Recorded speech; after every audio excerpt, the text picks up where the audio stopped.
सोनम गाजीपुर में मिली तो उसका भाई और परिवार के दूसरे लोग उससे मिलने गाजीपुर पहुंचे।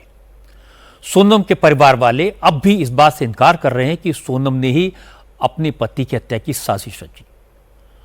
सोनम के पिता देवी सिंह ने कहा उन्हें पूरा भरोसा है कि उनकी बेटी बेकसूर है, वो किसी की हत्या की बात सोच भी नहीं सकती। देवी सिंह ने कहा कि मेघालय सरकार और मेघालय पुलिस उनकी बेटी को फंसाने की कोशिश कर रही है, इसलिए इस केस की जांच सीबीआई से करवानी चाहिए। सीबीआई की जांच पे मैं अड़ा हूँ और जब तक अड़ा रहूंगा जब तक जिंदा रहूंगा। हाँ, इस बीच पे कोई बातचीत किसी से नहीं हुई सोनम की? मैं उस चीज को हटूंगा भी नहीं और कोई से किसी से बातचीत भी नहीं हुई।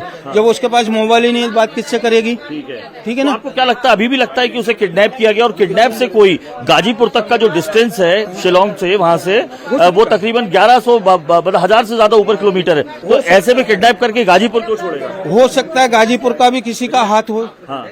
यहाँ के लड़के हुए वहाँ पे जो होटल में जो लड़के थे, जो होटल में लड़के थे वो गाजीपुर के भी हो सकते हैं और कहीं के भी हो सकते हैं। तो आपका कोई गाजीपुर कनेक्शन कोई पहले से आप लोगों का कोई है? नहीं, कुछ भी नहीं है हमारा। अच्छा। कुछ भी नहीं है। तो यानी आप बिल्कुल सिरे से नकार रहे हैं कि ये जो बात है ये बिल्कुल गलत है? गलत है सब। कोई पहले से यहाँ पे कोई अफेयर नहीं था लड़की का? अरे ये तो सोच ही नहीं सकते हैं हम लोग। अच्छा। हाँ, पूरे मोहल्ले से पूछ लीजिए। ये तो कोई बोल ही नहीं सकता कि ये बच्चे इस लायक हैं। हाँ, मैं तो बाप हूँ। मगर ये मोहल्ले में पूरे में इस कॉलोनी, इस गली से लेकर उस गली तक किसी से भी आप पूछ सकते हो, इस लायक हमारे बच्चे नहीं हैं। नोट करने वाली बात यह है कि राजा रघुवंशी के लापता होने के बाद सोनम और राजा दोनों के परिवारों ने मेघालय की लॉ एंड ऑर्डर व्यवस्था पर सवाल उठाए। सोशल मीडिया पर मेघालय की खासी जनजाति पर आरोप लगाए। अब सोनम की गिरफ्तारी के बाद मेघालय के टूरिस्ट मिनिस्टर ने यह कहा कि जिन लोगों ने मेघालय की इमेज खराब करने की कोशिश की उनके खिलाफ डेफेमेशन का केस भी चलाया जाएगा। The role of a section of the national media has also इस केस को लेकर मीडिया के एक हिस्से ने जिस तरह की कवरेज की उसने भी राज्य सरकार का ध्यान खींचा है। पिछले एक हफ्ते से इस केस को लेकर मीडिया ट्रायल चल रहा था। इतना ही नहीं, राजा और सोनम के परिवार वालों ने भी मेघालय राज्य और यहाँ के लोगों के खिलाफ आपत्तिजनक बातें कही। उनके कुछ बयान तो ऐसे थे जिनमें वो मेघालय के लोगों के खिलाफ बदला लेने के लिए लोगों को भड़का रहे थे। राज्य सरकार ने पुलिस से कहकर इस मामले में पहले ही कुछ एफआईआर दर्ज करवा दी थी। हमने राज्य सरकार की कानूनी टीम से भी कहा कि जिन भी लोगों ने मेघालय सरकार और यहाँ के लोगों के खिलाफ आपत्तिजनक बातें कही हैं, उन्हें सजा दिलवाने की तैयारी की जाए। हम ऐसे लोगों को बख्शेंगे नहीं। अगर मेघालय पुलिस के पास सबूत हैं, अगर वाकई में सोनम ने अपनी पति की हत्या करवाई, तो ये केस रिश्तों पर बहुत बड़ा सवाल खड़ा करेगा। हनीमून पर हत्यारों को साथ ले जाने का केस एक डर पैदा करेगा। थोड़े दिन पहले मेरठ से खबर आई थी कि मुस्कान ने अपने लवर साहिल के साथ मिलकर अपने हस्बैंड की हत्या की।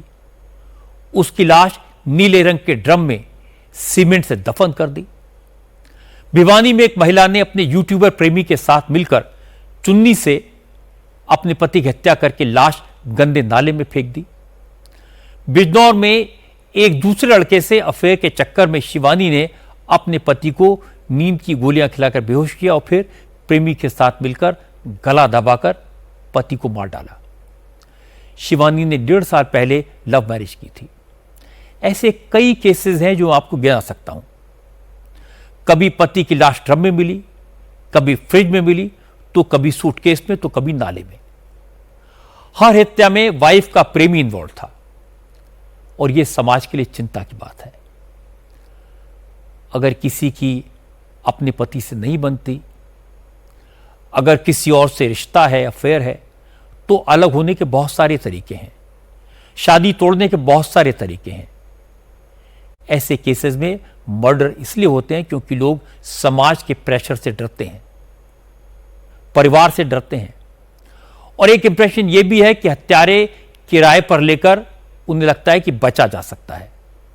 इन सारे केसेस में अगर इन्वेस्टिगेशन जल्दी हो, हत्यारों को सजा मिले और ऐसी सजा मिले जो नजीर बने, तब जाकर शायद इस तरह के केसेस में कमी आए।